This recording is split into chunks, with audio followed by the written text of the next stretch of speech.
तारीख ने लिख दिया।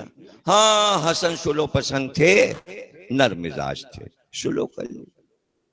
इमाम हुसैन जरा जलाली थे तो जंग की, गोया सीरत अलग कर दी, यानी मिजाजों में फर्क दिखा दिया। अब का क्या जरूरत है कि लिबास जन्नत से आ गया है बच्चों के लिए, पिन्हा दीजिए। नहीं, बच्चे भी तो कुछ बताएं, मंजिले हिदायत पर हैं। बच्चों ने कपड़े पहन लिए, कनाना कपड़े तो पहन लिए, सवारी सवारी सब अपनी सवारी में बैठे हैं, और हम तो सहने मस्जिद में, मस्जिद नबवी में दोनों हाथ जमीन पे टेक दिए और चलने लगे नाके की तरह, और कहा आओ बैठो, ये तुम्हारी सवारी है, ये तुम्हारी सवारी। यहां तक काफी था। नहीं, अब बच्चे तो आगे हिदायत लेके जाएंगे ताकि इंसानों के समझ में आए कि फौरन एतराज नहीं करते, पहले रुमूज को समझो। तो एतराज जो होने वाला है उसका जवाब दिया जा रहा है। बच्चों ने कहा नाना ये कैसा नाका है? इसलिए कि नाके की तो मिहार होती है, जो जो अपनी सवारी पे बैठे हैं मिहार को पकड़े हैं, हम तो ऐसे ही बैठे हैं दोनों, एक इस पहलू पे एक इस पहलू पे। मिहार कहाँ है? रसूल अल्लाह ने एक जुल्फ हसन को दी, का पकड़ो, दूसरी जुल्फ हुसैन को दी, का ये तुम्हारी मिहार है, ये तुम्हारी मिहार है। अब रसूल बने हैं नाका, रसूल बने हैं नाका। शाहजादी ने कहा बच्चों से तख्ती लिख के लाओ, देखें तो हुरूफ कौन सजा के मोती की तरह लिखता है। जबी से मशहूर हुआ है, मोती टाक दिए, वरना लफ्ज और मोती की क्या तशबीह है? मोती कहां से आ गया? तहरीर में मोती कहां से आ गया? उस वक्त से यह मुहावरा इजाद हुआ कि अगर कोई अच्छी राइटिंग से लिखता है, खत अच्छा है, तो कहा मोती टाक दिया आपने, आपके हुरूफ तो मोती की तरह चमक रहे हैं। बच्चों ने लिखा, मां को दिया, मां ने कहा भाई दोनों ने बहुत अच्छा लिखा, चूंकि तहरीर का ताल्लुक मोती से है, कहा देखो मेरे गले में मोती की ये माला है और मैं इसे तोड़ती हूं, ये मोती जमीन पे बिखरेंगे, जितने तुम उठा लो वो तुम्हारा इनाम। अब इत्तेफाक से मोती की लड़ी में थे 7 मोती। जैसे ही जमीन पे मोती गिरे, बीबी के हाथ से 3 उठाए हसन ने और 3 उठाए हुसैन ने।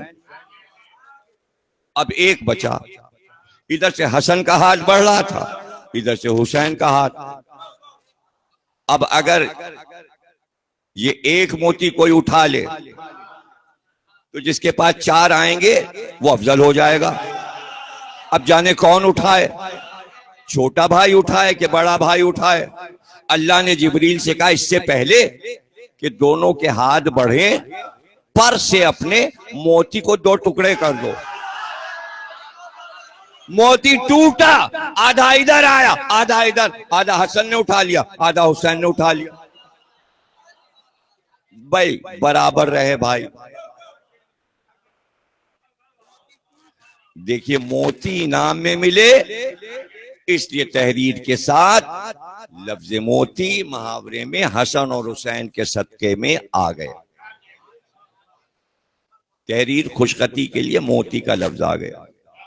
सवाल यह है, एक मोती बचा था, अगर वो एक मोती बड़ा भाई या छोटा भाई उठा लेता तो इख्तिलाफ फिक्र पैदा हो जाता कि एक ने 4 उठाया एक ने 3 उठाए। अल्लाह ने बताया दुनिया को इनमें इख्तिलाफ है ही नहीं, ये अपनी आदात व अतवार में बराबर हैं, ये इल्म में बराबर, ये शजरे में बराबर। नाना एक, बाप अली, दोनों की मां फातिमा, सिफात में एक, सूरत में एक, सीरत में एक, कम ज्यादा कैसे हो।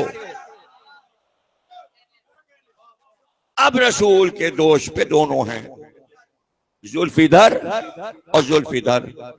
अब अगर हसन ने ये कहा जुल्फ खींच करके, नाना मैं तो बाएं मोड़ना चाहता हूं आपको, और हुसैन ने जुल्फ खींच के कहा मैं दाएं मोड़ना चाहता हूं, तो इख्तिलाफ फिक्र हो जाएगा। अब ये बताइए, एक ही वक्त में एक कह रहा है बाएं, एक कह रहा है दाएं। अब रसूल अल्लाह का सर तो एक है, वो दाएं मुड़ेंगे के बाएं, दाएं मुड़ेंगे के बाएं, इंसाफ कैसे होगा। तो रसूल अल्लाह ने बताया अगर इख्तिलाफ फिक्र होता तो मैं जुल्फे देता ही।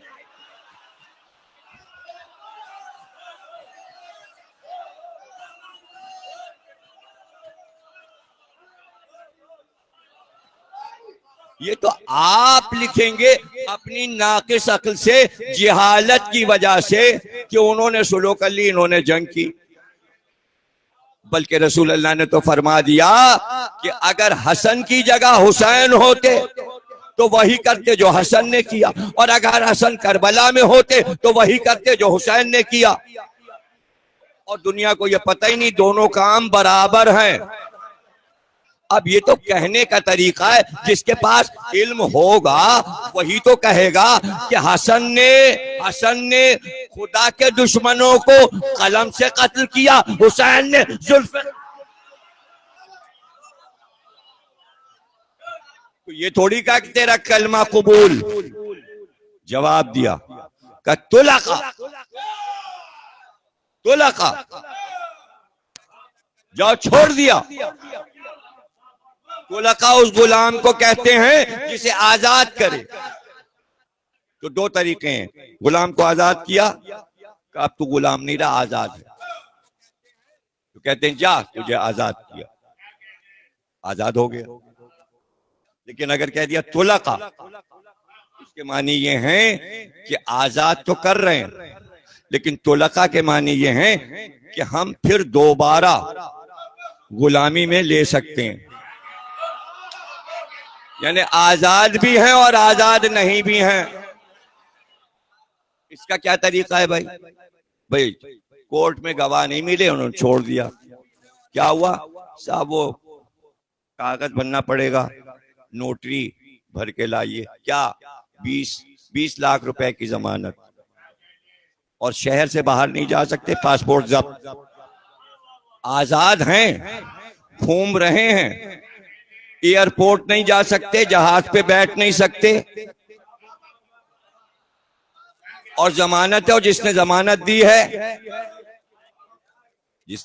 दी है अगर भागा तो 20 लाख वाला पकड़ा जाएगा और सारे पैसे, उसकी सारी जायदाद जब्त।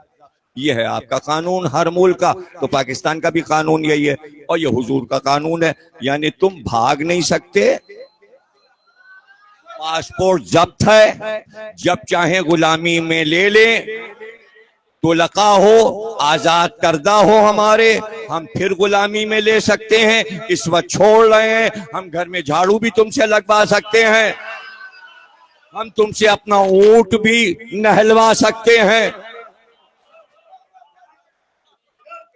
छोड़ दिया। लेकिन हक है बुलाने का। अब आजाद तो हुए ही नहीं, अभी तो बंधे हुए हैं। नस्ल आ गई तीसरी, जब तीसरी नस्ल आ गई तो नबी की औलाद को बांधकर दरबार में बुला लिया। तो हजरत ज़ैनब ने कहा तुझसे इंसाफ की उम्मीद कैसे हो, तू तो इब्नु तुलका, तू तो अब तक हमारे घर का गुलाम है, कैसा बादशाह। दुनिया को शहजादे में और मुजरिम में पता ही नहीं चलता फर्क। तो रसूल का मुजरिम बैठा हुआ है, तुलका वो था, ये इब्नु तुलका। यानी अभी भी हजरत ज़ैनब चाहे गुलाम है, उतर तक से और चल के मदीने की सड़कों में झाड़ू दे। जिसकी ये हैसियत हो उसे मुसलमान समझते, वो हाकिम है।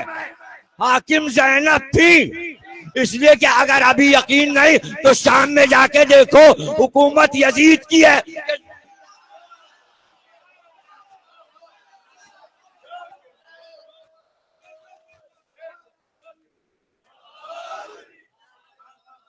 शाम में हुकूमत किसकी है? कौन है हाकिम?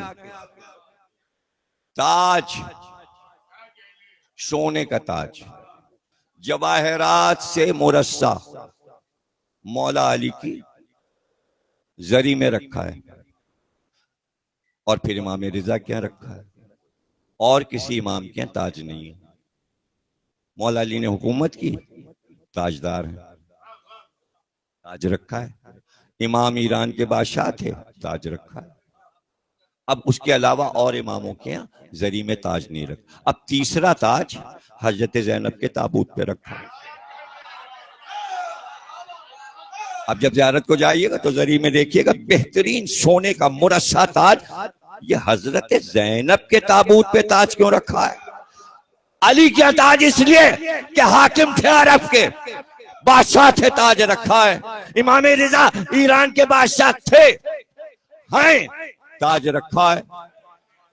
ये ज़ैनब क्या ताज क्यों रखा है?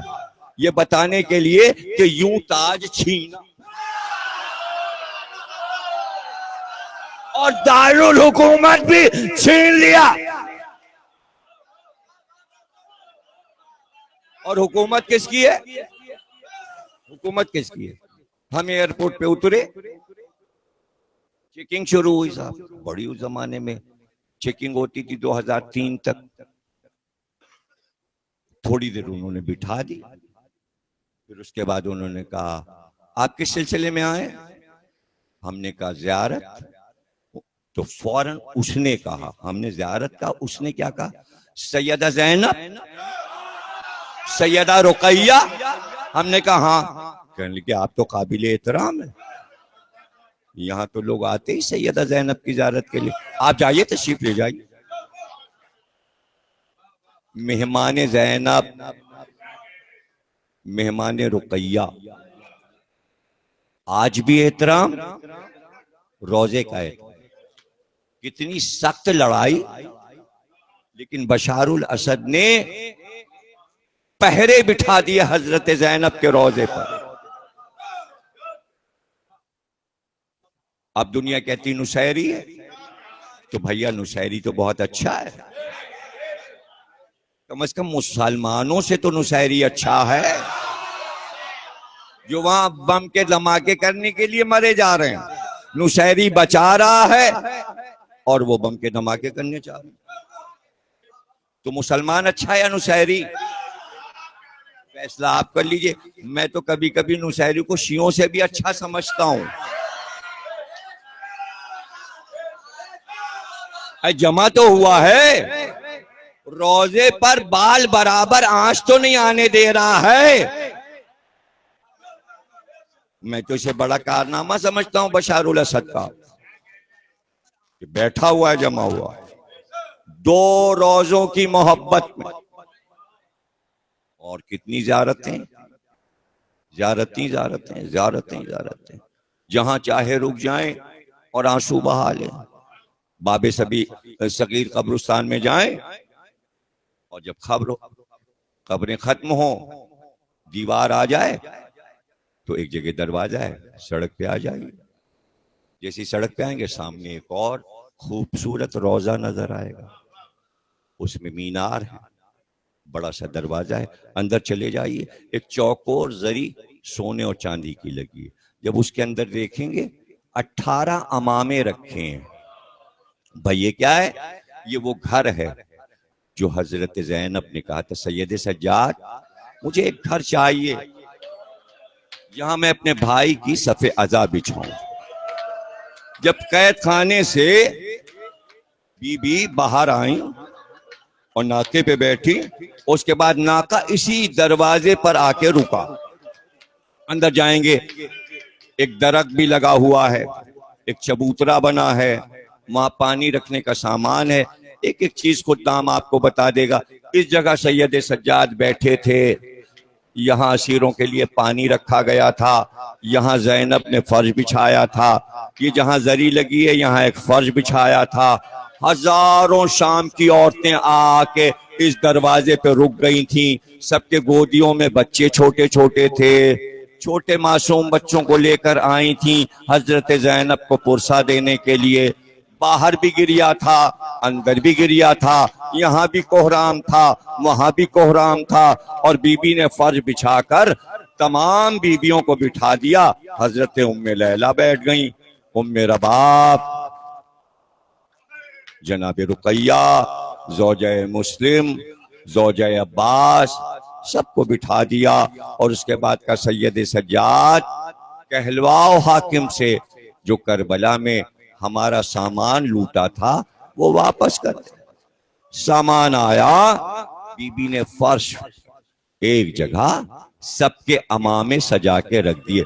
ये अली अकबर का अमामा है, ये कासिम का अमामा है, ये औन मोहम्मद के अमामे हैं, ये अब्बास और उनके भाई 18 बनी हाशिम के अमामे रख दिए। अब तक वो जरी में रखे। सर मंगवाओ, सर भी आ गया। खैमे से जो सामान लूटा गया था वो भी मंगवाओ, सामान भी आ गया। और फिर बीबी खड़ी हुई और कहा जैसे जैसे एक एक सर आए तो एक एक बीबी उठे सर के इस्तेकबाल के लिए और बढ़कर वो सर अपने हाथ पे ले ले। गोया बीबी ने मजलिस भी सजाई और बताया कि अब जब मजलिस हो चुकेगी तो शबियां आएंगी। अभी तो सर आ रहे हैं, कल ताबूत आएंगे, इन्हीं शाहजादों के ताबूत आएंगे। इस तरह अज़ादारी हजरत ज़ैनब ने बनाई है। अली अकबर का सर आया, उम्मे लैला उठी। कासिम का सर आया, जनाब उम्मे फरवा उठी। सर एक जगह रखे गए। फिर लूटा हुआ सामान आया, बीबी ने सारा सामान देखा। अब्बास का खून भरा अलम का परचम था, अली असगर के झूले के कुर्ते और कपड़े थे, अली अकबर का लिबास था, कासिम का लूटा लिबास था। फिर दो चीजें और नजर आईं और आगे बढ़कर उन्हें उठा लिया। एक हुसैन की मसनद थी जिस पे तशरीफ फरमा होते थे, और एक हुसैन का खून भरा फटा हुआ कुर्ता था जिस पे गले का लहू बहा था। वो कुर्ता उठाया, आंखों से लगाया, चेहरे पे डाला और उसके बाद अपने कांधे पे रख लिया, शाने पे रख लिया। उसके बाद मसनद उठाई और वो बुलंद मकाम वहां बना हुआ है, जब ज़ियारत के लिए जाइएगा उस जगह पर वो मसनद हुसैन बिछाई हजरत ज़ैनब ने। और बिछाने के बाद सैयद सज्जाद के सामने आई और दोनों हाथ बांधे। का बेटा इस मसनद पे बैठ जाओ, ये तुम्हारे बाबा की मसनद है।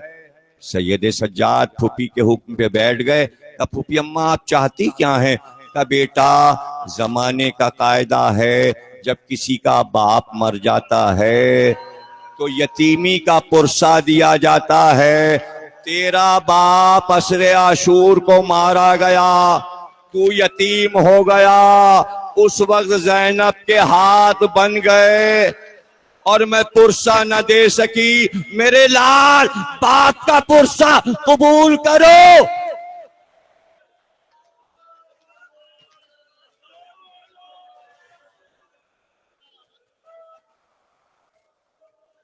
एक गिरिया का शोर उठा, कोहराम मच गया। मजलिस आजाद दमिश्क में ज़ैनब ने सजा बुनियाद रख दी। आज तक उसी तरह शाम में मजलिसें हो रही हैं। रोज़ा ज़ैनब पे मजलिस, हजरत सकीना के रोजे पे मजलिस। जिस होटल में ठहरते हैं ज़ायर, हर होटल में मजलिस हो। और शानदार अदादारी दमिश्क में होती। गोया इराक में भी अजादारी की बुनियाद ज़ैनब ने रखी, कूफे में भी अजादारी की बुनियाद ज़ैनब ने रखी, शाम में भी अजादारी की बुनियाद हजरत ज़ैनब ने रखी। यही अजादारी कायनात में फैल। फिर मिस्र वालों ने सीखा और फातमी ने मिस्र में इस इतना बढ़ा दिया, 10 दिन की छुट्टी कर दी। पहली से आशूर तक मिस्र के बाजार बंद हो जाते, सारे दफ्तर बंद हो जाते, दुकानों पर घरों पे काले परचम लग जाते, गोश्त की दुकानें बंद हो जाती। फातिमीने मिस्र की तारीख 9 जिल्दों में लिखी गई है, पढ़िए। फातिमीने मिस्र ने कहा 10 दिन गोश्त नहीं खाया जाएगा, कोई अच्छी ग़िज़ा नहीं खाई जाएगी, जमीन पे सोया जाएगा, बिस्तर पे मसहरी पे नहीं लेटा जाएगा। ये सारी रसूमात मिस्र में अज़ाए हुसैन की। यही अज़ादारी ईरान पहुंची, बादशाहों ने सजा दिया, सफ़ी हुक्मरानों ने, काचारियों ने सजा दिया अज़ादारी। वहां से निकली, आज़रबाईजान गई, रूस की रियासतों में गई, बुखारे में गई, रूस से होती हुई अज़ादारी हिंदुस्तान पहुंच गई, कश्मीर पहुंची, कश्मीर से हिंदुस्तान के तमाम इलाकों में पहुंच गई, पंजाब में, सिंध में, पेशावर में, बिलोचिस्तान में, यूपी में, मद्रास में, हिंदुस्तान के कोने कोने में, सिंगापुर, बर्मा तक पहुंच गई, मलेशिया, इंडोनेशिया। अब जब दरियाफ्त हुआ अमेरिका, तो अमेरिका पहुंच गई, यूरोप पहुंची, यूरोप के तमाम मुल्कों में, इंग्लैंड में इमामबाड़े बने, जुलूस निकले, अलम बन बन के गए कराची और लखनऊ से, ये पंजे और अलम इमामबाड़े सजे। वैसी अज़ादारी, लंदन जाइए तो लगता है कराची में बैठे, लखनऊ में बैठे। कौन है बानी इस अज़ादारी? हजरत ज़ैनब। मुसलमानों ने हुकूमत की बुनियादें रखी, ज़ैनब ने अज़ादारी। अब ये देख लो कि फेल क्या चीज हो गई और कामयाब क्या है।